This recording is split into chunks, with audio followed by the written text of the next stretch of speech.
Good afternoon, everyone. I'd like to call to order City of Lawrence Common Council Code Review Committee meeting. Today is November 1st, and the time is approximately 5:35. Good morning, everyone. We do have some councilors, committee folks that are on Zoom. I myself, Terrell Giles, Councilman District 1, is here actually in the auditorium. We have Councilor Maria Ramosfalf. She is via Zoom, and Deb. So Councilor Deb Whitfield. So we do have. and Councilor Tom Chevlot will not be able to attend. All right, so proposal number 9, amending the City of Lawrence Municipal Code to establish an all-way stop intersection at Bogey Drive, Half Mile Drive, and High Grass Lane. Maria, would you like? I know that this is in your community. Would you like to speak to this? Yes, one of my constituents. Thank you. Code President Giles, I appreciate the opportunity to speak in this regard. One of my constituents brought this to my attention not long ago, that there's a 3-way intersection where a main drive, Bogey Drive, that's contained within Winding Ridge, has an intersection with no sort of stop sign or any type of manipulation of vehicle traffic, and therefore we spoke with the city engineer, the Chief Hoffman, also the city council attorney, and it was determined that it would be best to provide an all-way stop at that location to ensure public safety. Anything else? No, thank you. That was very clear. Is there any questions from any of the other councilors regarding the stop sign? All right. I don't see any. I would entertain a motion for approval. I'll make a motion of approval to move this forward to the full council. All right, you got a second? I'll second. All right, so we have a motion to send this to recommendation for approval to full council for for proposal number 9, which is an ordinance of the Common Council amending the Lawrence Code to establish an always stop intersection at Bogey Drive, Half Mile Drive, and Half Grassy Lane. All in favor could show by a show of hands. We have to do roll call. Oh, roll call. Okay, sorry, it's my first Zoom one. So we'll do a roll call vote. Councilor Ramosfalf. Yes. Councilor Whitfield. Yes. Yes. Councilor Giles. Yes. So motion carries to send recommendation for approval to full council. All right. Next on our agenda. Sorry, let me pull this up here. Next one is proposal number 10. Amending the Lawrence Municipal Code regarding requirements for city towing providers. I would like to ask Deputy Chief Benjamin to come up and kind of speak on the behalf city of this. I said Benjamin, didn't I? You did. I'm sorry, man. A lot of you tell him he's still my chief, I guess, stuck in my mind.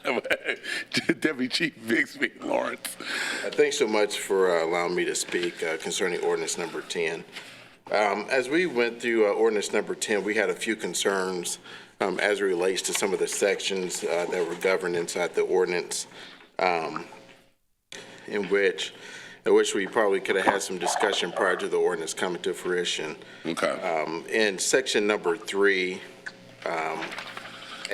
section 3, it speaks about it shall be unlawful for a tow business to charge a fee in excess of or services not listed on the schedule of fees listed within the division. And we're trying to figure out what is the division or who those fees are going to be reported to. What is that section in regards to? That's just one that we had. I'm sorry, Deputy Chief, it probably should say board, because in A1, it refers to the Board of Works having the schedule of fees. Okay. That's a good catch, thank you.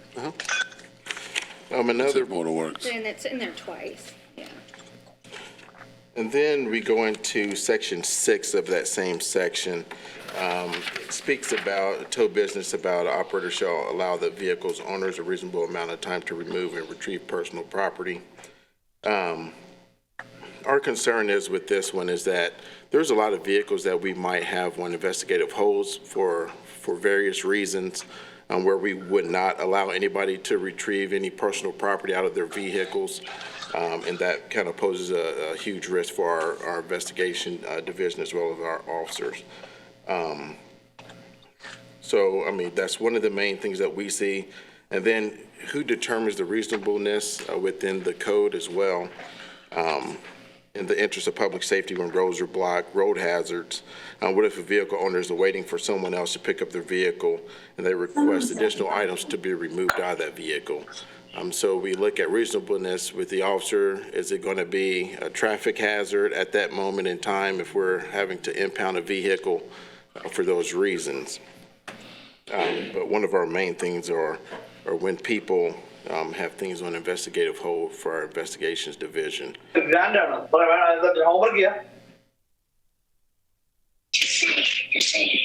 Excuse me, there's some folks that are on. Could you please mute your Zoom, please? Thank you. Please proceed. So those are some of the concerns that we have as well, especially when we have vehicles on investigative holds.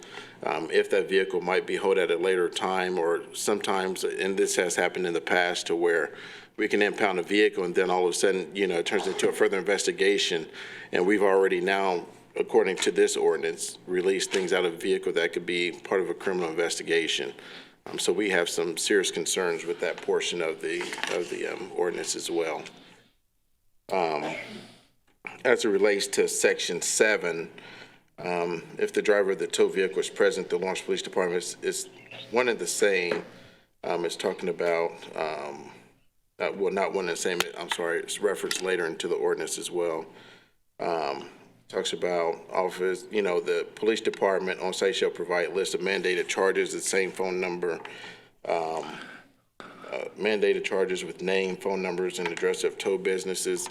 To mandate an officer to hand out a car like that, we have an issue. We don't have an issue with the towing company giving that to whoever they're towing the vehicle for, because this right here, this is an unfunded mandate, within our budget as it relates to having to hand out cards to individuals when we impound each of the vehicles, because some of those charges can change, some of the different requirements can change, and then it'll require us to change all of our cards and everything else that we're handing out. Another part of this one is also section B, section 1B. This is another one where it deals with where we have a concern with its investigations. It says all vehicles that are towed under this chapter shall be towed directly and continuously to a vehicle storage facility within the corporate boundaries of the city of Lawrence that is leased or owned by the tow business and shall not be placed or kept in a temporary holding area. Such vehicle storage facilities must have an attendant who is on site 24 hours a day, 7 days a week, excluding holidays, in which we don't have an issue with that portion of it. But when we're impounding vehicles, for instance, if there's a death investigation and say the coroner's office is requiring that vehicle to be towed to another location, this conflicts with that. Even when it comes to fatality accidents that happen, sometimes those fatalities will happen here. We might have Indianapolis Police Department relocate that vehicle to get the data recorder information off of that. We also have that capability as well. But if we're doing dual investigations, not only with Indianapolis, ATF, FBI, like we did recently with the robbery that we had over at one of our banks, the vehicle was relocated not continuously to the impound lot. It ended up coming back to the police department for processing by the evidence technicians. By the vehicle, I don't know if this was what the intended route of this portion of the ordinance was, but it will conflict with us, with investigative holds, dealing with fatalities, dealing with the coroner's office, dealing with the crime lab. If the vehicle is impounded continuously back to the impound lot. So we would just have an issue with that portion of it as well. And I believe there's only two more sections three more that we have is with section 1D, and I believe I had brought this up earlier when it's talking about unless we have a police hold on a vehicle for further investigation purposes.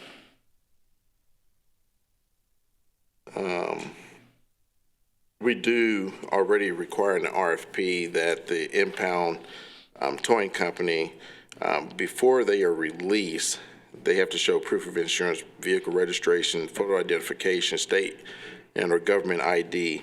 A part that this had left out in the ordinance as well is that sometimes there are some individuals who are arrested and for some reason it could be a warrant that they're held up, they go to a whole nother state, whole nother city, then they have to get a vehicle. They won't have anybody to get their vehicle.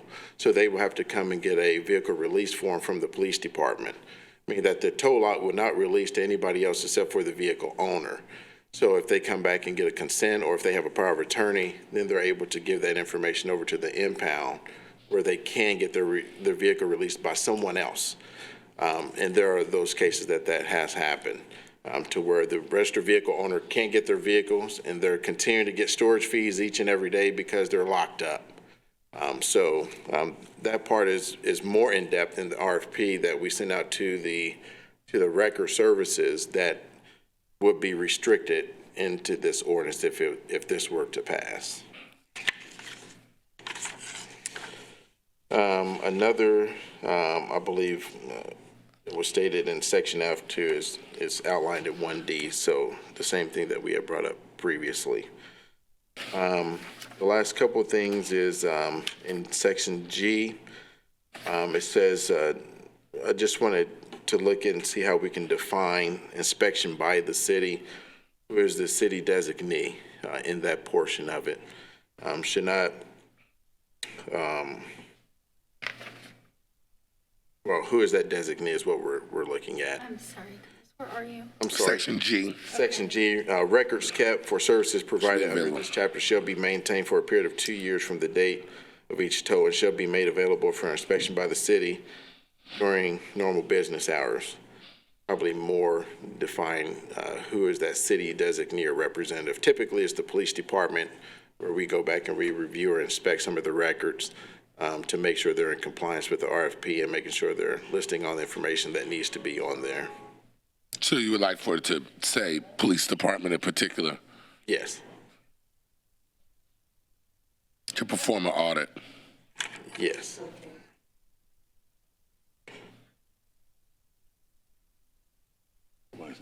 So, And then just maybe a little clarity in what we were looking at in section 2 of this ordinance as well, as far as if there's anything to be determined that's illegal, or, that language will be replaced with something else illegal. So we're just trying to get clarification on that portion of the ordinance recommendation as well. I'm sorry, I didn't follow that. So within this one, it just says, in the event of any one or more of the provisions contained in this ordinance shall be invalid, illegal, or unforeseeable, enforceable, in any respect of validity, legality, and enforceability of the remaining provisions contained herein shall not in any way be affected or impaired. I guess we just were looking at more of a clarification. If anything in this ordinance is determined to be illegal, then that language will be replaced with something else illegal. It's just like it had conflicting verbiage in it as we read it. I think that might just been something Yeah, I that think was, that's standard severability language that's in a lot of our ordinances, but I'll take another look at it. I'm sorry to bring all this to tonight, but there's a few things in here that we have a lot of concerns with, that there's a lot of the aspects of officers being able to conduct investigations, make sure we get things opened back up in a timely manner when we're out on out on the street. So we don't have any issue as it pertains to having the tow lot, show their fees, what their fees are, and being transparent in those ways. We don't have any concerns with that. Our huge concern is mainly as we release vehicles, what can we release, when we can release them, where we take our vehicles to, especially if they're still under investigation, to other facilities, in which that kind of hampers a lot that we can even do. So those are the only things and concerns that we had as far as the police department. Mr. Chair, could I ask a couple of questions? Yes, absolutely. Chief, just want to make sure I'm following. A lot of these provisions, not all of them, are from Indianapolis's towing code, which they've indicated as applicable to non-consensual towing, which to me is those which the police department orders. That isn't a defined term in Indianapolis. And I didn't find any language about investigations in the Indianapolis towing code. And that's probably because of state statutes, state laws, and different provisions that are in there. Like, for instance, if we put something on investigative hold, Right. we're doing that because there's a pending or potential criminal proceeding that leads up to that vehicle being held against someone from even retrieving one item out of that vehicle. Right. I'm just trying to figure out, it's not in the Indianapolis code to my knowledge. I don't know that it needs to be, because your rights under state law to hold a vehicle are going to trump local law, right? In that situation. Right, and that's why they probably don't have it in theirs, because typically this isn't put in ordinance. Most of this is not put in ordinance form. But it is in ordinance form in Indianapolis. That's what I'm trying to figure out. Almost all of this language came from Indianapolis's ordinance on towing. So Yeah, I don't know how if I'm missing they're- something, I want to put it in there. I'm Right, not yeah, blaming you. well, I no, understand your point. No, I completely understand. I mean, it's something that I need to look at with Indianapolis. I can get with their legal department as well. It's just that typically we will, the ordinance will not, trump state law, and we won't let it hinder our investigations as it relates to vehicle holds, vehicle impounds.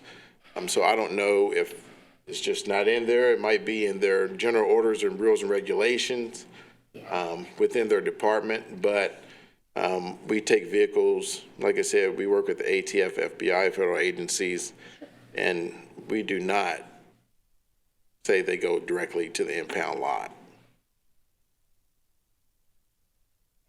Well, I won't speak for Counselor Wells, but I'm guessing he doesn't have any intention of inhibiting your investigation power, so we'll take a look at that.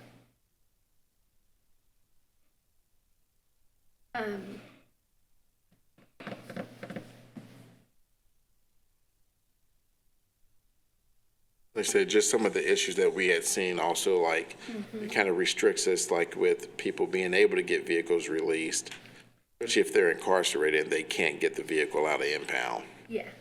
We have a vehicle lockup form that we will give, to the sheriff's department, have the inmate fill it out, give it to the responsible person who's here on this side, and they get that over, we say, release that vehicle to so-and-so. Because we have identified that person as the person they want to release it to, and so then that's what we do. That's helpful, thank you. I didn't have any other questions, Chair. Yes, Councilor Whitfield. I would just like to ask a question regarding, seeing that we heard so many differences. Is there any way that we can regroup on this particular ordinance and make any updated with our legal advice sitting there. I don't know if it's doable now, but can this be done separately and been brought back to the code committee? Absolutely, absolutely. I was going to give the sponsor of the proposal opportunity, maybe to speak on the proposal, and then we can definitely entertain that, because I think we're going to need a little more time. So anyway, Councilor Wells, if you don't mind coming up and speaking to this a little bit. Thank you, Councilor Giles, and members of the committee. I don't know if the committee is aware of it, but the current towing company and the former towing company are both within my district. So this is, in particular, an interest to me. A lot of concerns have been brought to my attention in reference to this towing company. One thing was, of course, we had zoning, we had Board of Health issues, we had, that have all been set aside or looked over or ignored. And that's, the administration's call. But 4 days, 5 days, I think it was, after this company took the contract, it came to my attention from a bill that I gave copy to the police department and to all you counselors. I think this was back in August, that this company was overcharging more so than what the council mandates how much these towing fees can be. And all those fees were in excess as per what was on this bill. And, I'm taken back a little bit by the police department, all these issues with this, because this thing was drafted, I think, Chris, maybe in August, in the first, I think it was into August. I think it was introduced in September. And it got delayed because of the budget concerns. So here we are now, right at the footsteps of November. And this is the first that I'm hearing about this. Nobody bothered to call the sponsor of this, of this bill. And, well, phone works both ways, sir. Because if I thought you had a problem with it, then, We have no problem with the fees, and I want to make that clear. We have no problem with the council determining the fees and doing all of that. We have a problem when it comes to police-related activities as it relates to investigations that we have. And that's what this ordinance was in particular geared toward, were issues that pertain to law enforcement actions as far as it relates to vehicle hosing and impounding. I don't care about the fees or anything like that. That's established by the council. If they are to post the fees, we have no problem with that with the council. When Councilor Wells was telling us about the one fee, we immediately addressed that issue, like we would have anybody else address that issue. So I don't have a problem with that. The police department has no problem with that. We just have a problem when it relates to vehicle impounds, where we take the vehicle to, especially when it comes to investigations that we're dealing with as a police department. Okay. That's the only thing we have concerned about. Okay. Nothing else. Nothing else. Okay. Just all right, Councilor Wells. Yeah, if I can continue. There were some other issues with this company that I addressed with Chris as well. As the RFP says, that the company is supposed to be a 24/7. I drove, of course, I just lived down the street from it. I drove past one day, saw a man and a woman standing at the gate. The man was a diabetic. His truck was in an accident. It was towed to that lot. He was trying to get into the gate to get to his truck to get his insulin out of his truck. And the sign said open, but yet there was nobody inside manning the place. So there was nobody to open the gate. We made a phone call, I don't know, some 30, 35 minutes later, a record driver came, opened the gate. And I thought, well, maybe this is just an isolated incident, maybe.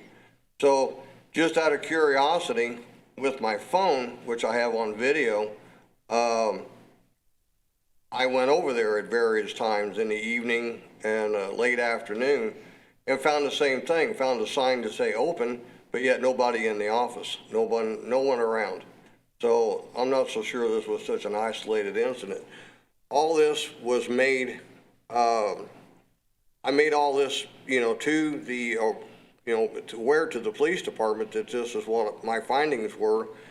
And the same with the bill that I gave with the overcharging and some other things that have happened. All this has been made, aware to the police department.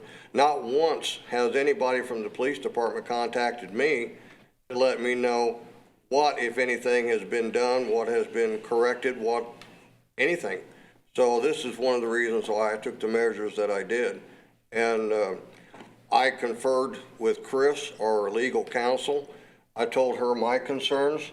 Mainly was the overcharging and the fact that people need to be able to get to the into that lot and get their vehicle out or get their stuff out of it, and that's as per the RFP states anyway. But so Chris drafted up a mirror copy of the Indianapolis rules and regulations, which we were trying to implement here. But and as far as putting a little something on a business card or a 3x5 card, that's done by neighboring. I looked into it. That's done by neighboring police departments with the various towing companies. Because there are situations where McCordsville or wherever that they're not just one exclusive towing company that that's making a tow. So the police have that information, because right now to this day, most people don't realize that there is another towing contractor and where they're located. They're still going to the old place, the old location. And I think that it would be not a big deal. And matter of fact, this actually was a suggestion that was given to me by several of the road officers that have contacted me. Many road officers have contacted me with complaints. And, my hands are basically tied other than what we have in front of us here. Okay. So I would, myself, I would yield to Chris to make the, changes. She knows where I want to be with this. I am hesitant to make any changes on the basis that the fact that here it is tonight, we're going to vote on it, and I'm hearing about this. I think that, out of consideration, if there was a problem, that I should have been made aware of it long before now. Thanks for your time. Hey, thanks, Councilor Wells. We appreciate your time and concern. I think we got some work that we can get done in this too. So I want to go with Councilor Whitfield's suggestion. I apologize for the delay in getting this fixed. But I want to make sure that we get it right. We want to make sure that we get something that is that best serves our constituents, but also does not get in the way of our department, doing their work. I do have one question for thought. I believe the spirit of the letting folks go into the car is based upon that sort of situation where someone has some type of life-saving meds, EpiPen or something that like that. How, do you have any thoughts, or does the police department have any stance related to that? There's not one officer on the department that would not allow anybody to get life-saving measures out of their vehicles. Sometimes we have seen where suspects hide things inside different devices. They try to, let me get that out of the vehicle. in which that kind of raises the officer's suspicion, but there's ways in which we can check and see, if it's actual medication or if it's contraband of any sort. So I understand that as well. And any officer, they would gladly give that to them if they're right there at the vehicle. That shouldn't be an issue. But what about after the vehicle is towed and it's in the lot? If it's on a hold, then nothing will be released from that vehicle.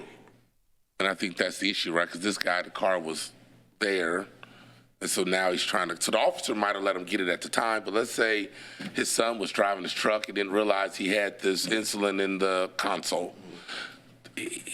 Truck gets towed. Now, Dad's coming to get his insulin, and he can't get in.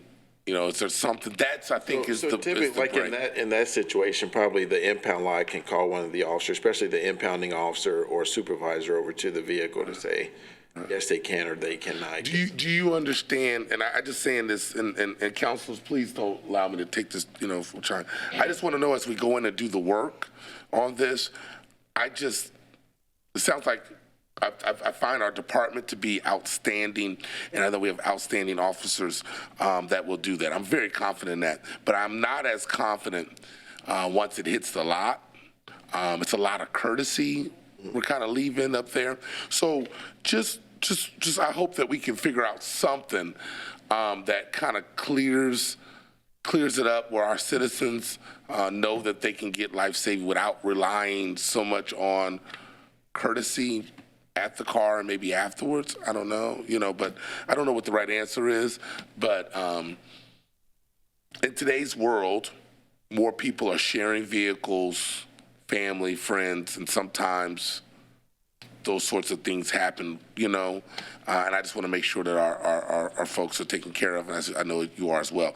I have one other follow-up question to help me with making decisions as we do this work. In your professional opinion, what percentage of the cars that are impounded are criminal and not, licensed? Or, There's very few that we would put on a hold.